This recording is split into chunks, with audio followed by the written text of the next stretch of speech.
Jangan khawatir, anak kita baik-baik saja, tapi belakangan ini kamu harus berbaring terus. Ezra mengambil tisu basah untuk menyeka bekas air mata Kina dan menenangkannya dengan lembut. Anak kita baik-baik saja, Kina bergumam dengan suara rendah berulang kali. Untung saja anak mereka baik-baik saja, jika tidak Kina mungkin akan gila. Bagaimanapun bayi ini pun sudah tumbuh besar di dalam perut Kina begitu lama, mereka sudah memberi nama ke bayi ini, bahkan tempat tidur bayi juga sudah didekorasi, dan berbagai jenis barang-barang untuk bayi juga sudah disiapkan. Setelah menenangkan Kina, Ezra pun pergi tuang segelas air hangat untuk Kina. Kina menerima gelas itu, lalu perutnya pun mengeluarkan suara. Dia tertegun, wajah pucatnya terlihat agak merah. Dia juga merasa dirinya sudah lapar. Aku sudah lapar. Kina menundukkan kepalanya dengan malu, dan berkata dengan suara yang pelan. Biasanya setelah bangun, Kina akan bersarapan dulu, tetapi tidak disangka akan terjadi masalah seperti itu, sedangkan sekarang juga sudah jam 2 sore. Aku tahu, Ezra merapikan rambut Kina yang berantakan dengan tangannya, dan berkata kepada Kina, tunggu aku bentar. Ezra berdiri, dan berjalan keluar. Ezra berkata kepada Kalenia, Bu, Kina sudah lapar. Kina sudah bangun, tunggu 2 menit, segera siap. Mendengarkan nih, Kalenia langsung masuk ke dalam dapur, dan mengeluarkan makanan yang sudah dimasak oleh dia. Setelah kejadian pagi tadi, dan pelayan rumah keluarga Okto yang menjadi pengkhianat, sekarang orang keluarga Okto pun menjadi sangat hati-hati, jadi makanan-makanan yang akan dikonsumsi, pasti tidak akan disentuh oleh orang lain. Kina berbaring di sana, dan mengejeknya, Ezra, kamu malas sekali, suruh-suruh ibu pula. Ezra tidak membantahnya, dan meraih tangan lembut Kina. Setelah terjadi hal seperti itu di rumah, Ezra sekarang sama sekali tidak ingin tinggalkan Kina sendiri. Dia takut akan terjadi sesuatu yang bisa membuatnya gila. Ezra sudah mengatur pekerjaannya, ada yang dia minta orang lain tangani dulu. Belakangan ini, dia pasti harus lindungi Kina, hingga Kina boleh pulang dari rumah sakit, dan kembali ke markas. Setelah melihat Kina dengan bayi baik-baik saja, Vito pun meninggalkan rumah sakit. Vito masih harus melakukan sesuatu yang penting di dalam ruangan. Vito yang mengenakan jas hitam terlihat suram, sekujur tubuhnya memancarkan aura yang menyeramkan. Dia menatap mereka semua dengan tatapan dingin yang sangat menakutkan, terutama saat menatap pria yang dibilang oleh Ezra. Vito perlahan membuka bibirnya, dan berkata dengan dingin, siapa yang terlibat dalam masalah pagi tadi? Langsung ngaku. Tuan muda ketiga, masalah ini tidak berhubungan dengan kami, kamu pasti harus selidiki masalah ini. Tuan muda ketiga, saat itu, kami sama sekali tidak sangka akan terjadi hal seperti itu. Saat nyonya muda kedua keluar, penjaga rumah pun langsung suruh semua orang berhenti sebentar. Porter-porter yang hanya melakukan pekerjaan mereka saja pun berusaha untuk mengklarifikasi. Mereka semua adalah orang yang bekerja demi sesuap nasi. Mereka mana mungkin berani lukai nyonya muda kedua keluarga Okto. Tuan muda ketiga, mungkin saat itu lemarinya masih kurang stabil, jadi hal seperti itu pun terjadi. Porter itu masih belum selesai ngomong, dan dia sudah ditendang oleh Vito. Pria itu mengeluarkan suara yang menderita. Dia terbang ke belakang, dan memukul tembok dengan keras. Sesudah itu, dia pun memuntahkan darah. Pria yang ditendang oleh Vito adalah pria yang dibilang Ezra. Vito tersenyum dingin. Dia berjalan menghampiri pria itu dengan pelan. Langkah kakinya terlihat elegan, dan diselimuti dengan aura kuat yang sangat mematikan. Pria itu menatap Vito yang berjalan mendekatinya dengan ketakutan. Sekujur tubuh Vito memancarkan aura yang dingin dan menyeramkan.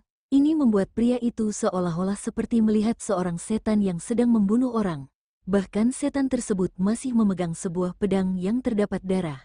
Seolah-olah pada detik berikutnya, dirinya akan dibunuh dengan menggunakan pedang itu. Bilang, masih ada siapa yang terlibat dalam masalah ini? Vito menatap mereka dengan tatapan yang terlihat menakutkan.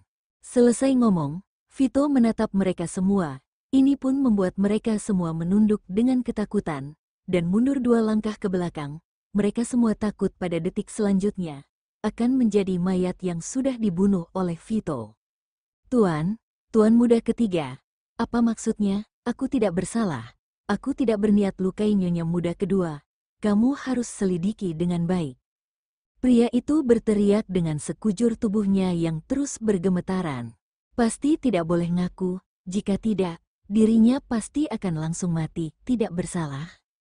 Vito menatap pria itu, lalu dia pun berkata dengan tampak elegan, kakak keduaku bilang saat itu dia nampak kamu lakukan sesuatu di belakang. Kamu bilang kamu tak bersalah. Jika kamu tak bersalah, aku tendang kamu untuk apa? Wajah pria itu menjadi sangat pucat dan merasa sangat tak berdaya. Tuan muda kedua tampaknya kamu tidak tahu orang keluarga Okto perlakukan musuh dengan seperti apa, dan juga tidak tahu biasanya adalah aku yang tangani masalah gelap seperti ini terhadap orang yang berani singgung orang keluarga Okto.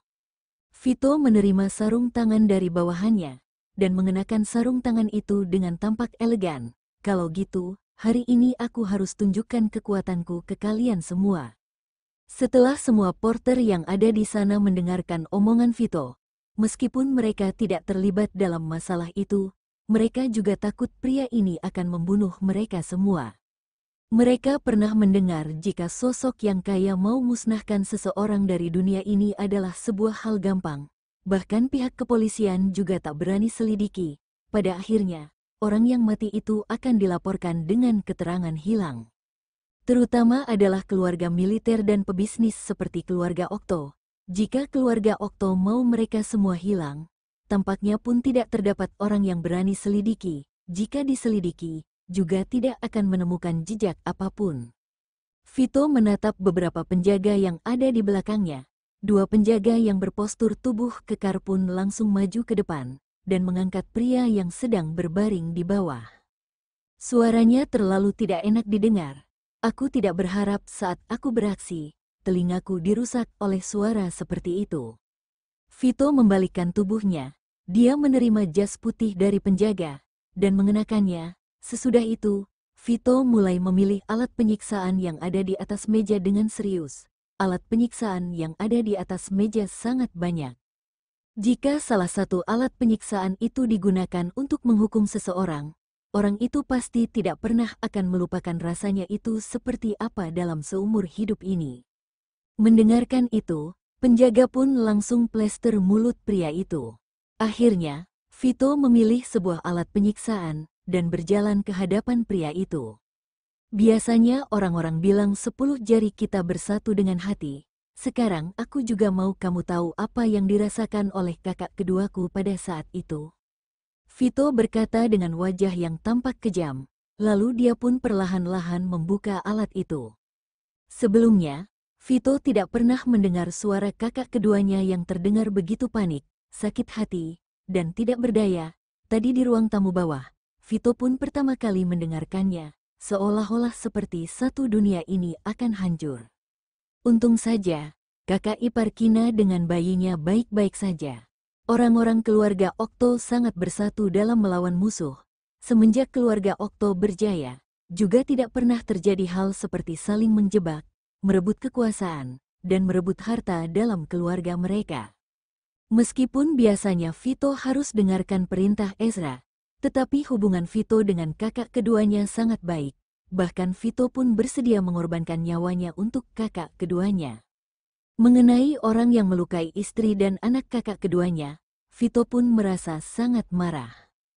Saat pria itu melihat wajah tampan Vito yang sekarang tampak seperti setan, pria itu pun merasa ketakutan. Pria itu berjuang mati-matian untuk mengepalkan tangannya, dan merasa dengan seperti ini dirinya bisa hindari siksaan dari Vito.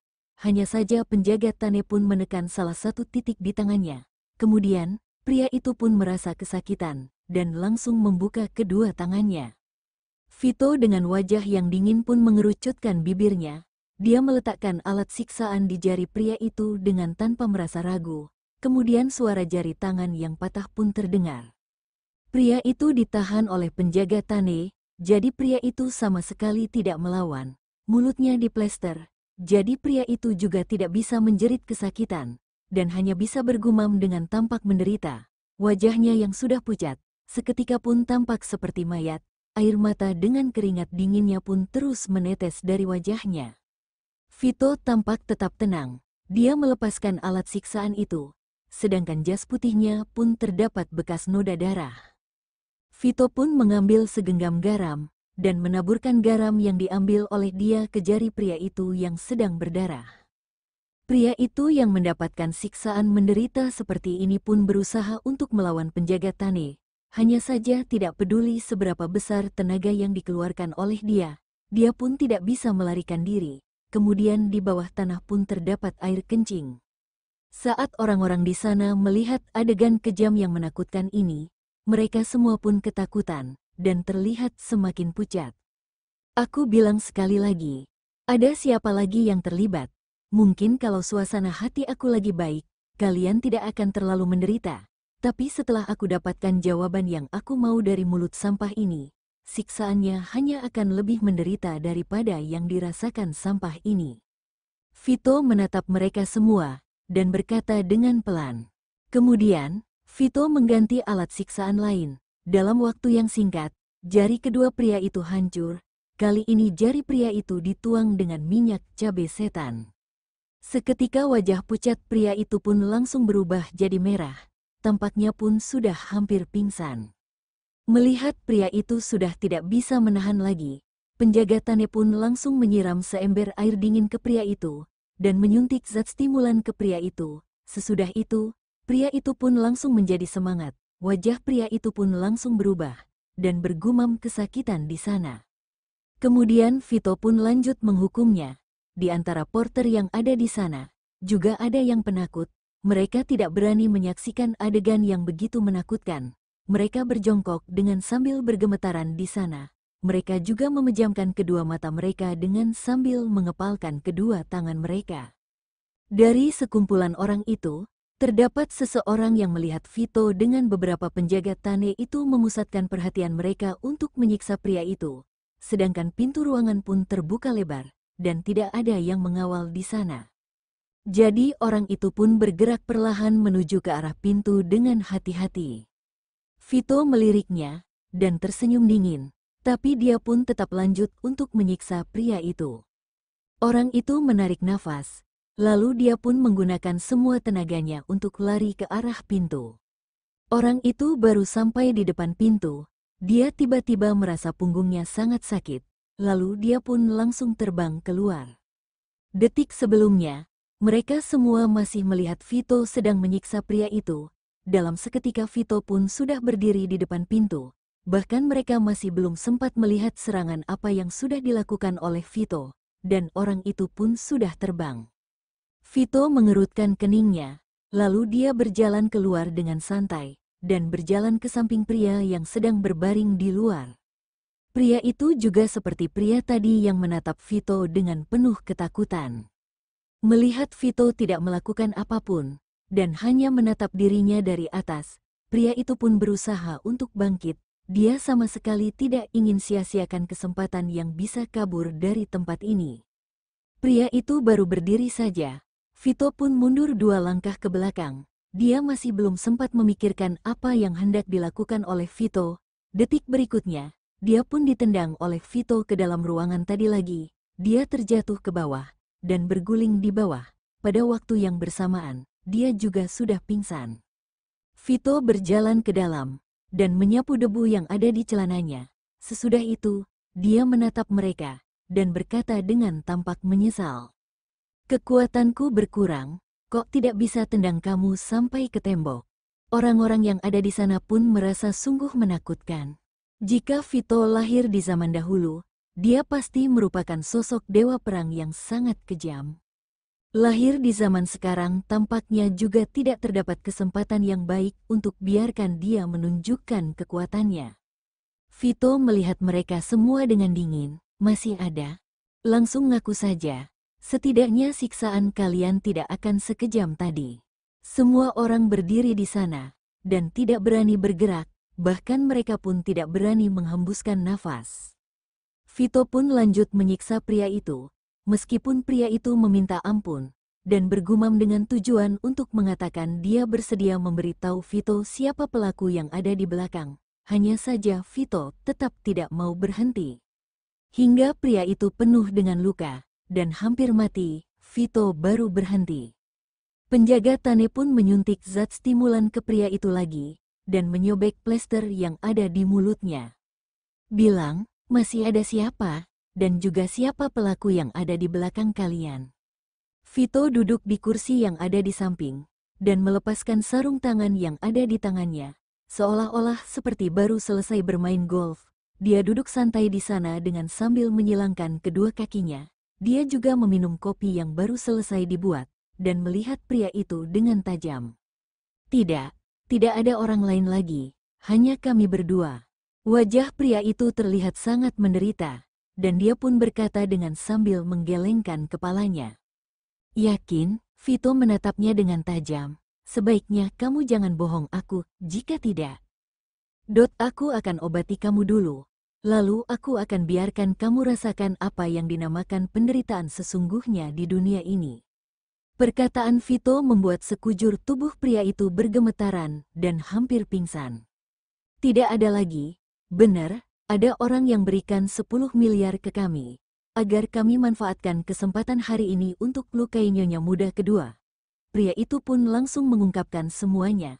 Sebenarnya sejak tadi pria itu sudah tidak bisa menahan siksaan seperti ini, dan hendak mengungkapkan semuanya. Hanya saja Vito tidak berikan kesempatan kepada dirinya untuk ngomong. Jika Vito masih menyiksa dirinya, mungkin saja dirinya tidak bisa menahan lagi, dan akan jadi gila.